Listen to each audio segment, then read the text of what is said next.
Hi, Bertina here.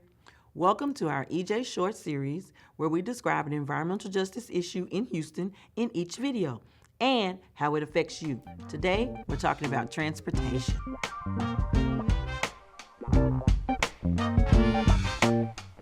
Did you know that access to transportation is historically really racist and a huge environmental justice issue?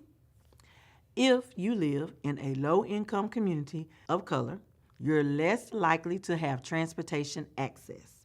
That means it's harder for you to get places. This is an environmental justice issue because it affects your ability to live, work, and learn in a healthy environment. In Houston, this problem is a big problem. Cars are out of reach for a lot of low-income people.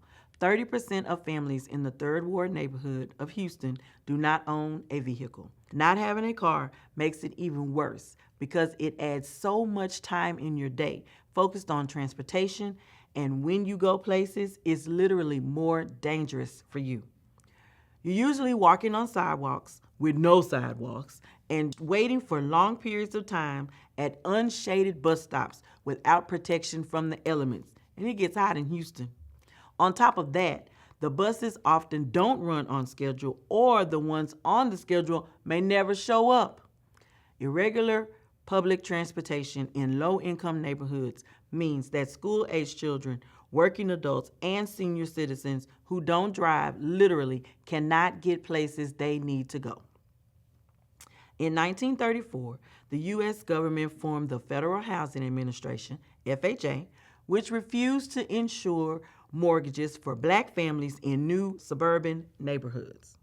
Using color-coded maps to say where it was risky to insure mortgages, the Homeowners Loan Corporation labeled black neighborhoods in red, as in do not insure mortgages here.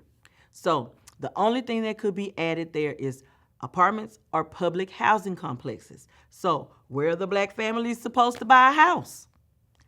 Highways and railroads were routed next to and through black neighborhoods to separate them from wealthier parts of the city. Like my neighborhood when I was going to school. I didn't know black people who stayed on the other side of the railroad for years. We had a gravel plant, the aluminum plant, and on the other side they had the high school, the elementary, the big Catholic church. Nothing like a plant or a railroad over on that side of town. Also known as redlining, that caused more transportation access issues. If you live next to a highway, your neighborhood may be cut off from grocery stores or schools for your kids, so you have to find ways and spend time and money traveling further to get access to those neighborhoods and those necessities. This is still happening right now.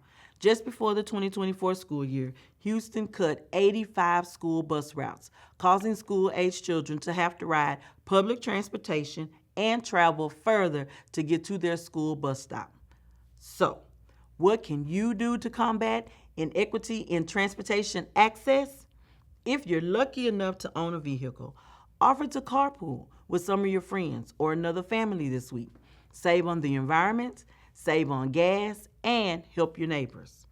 If you don't have a car in Houston, RIDE is an electronic shuttle nonprofit with free routes in 2nd and 3rd Ward and safe on-demand transit downtown that's affordable. They can help you get to and from appointments while reducing air pollution. Neighborhood organizations can apply for grants to bring more rideshare cars or bikes to your neighborhood. Attending a meeting is a good start to organizing your community to challenge decisions about where highway expansion happens and how black and brown neighborhoods get protected from the air pollution that those highways bring.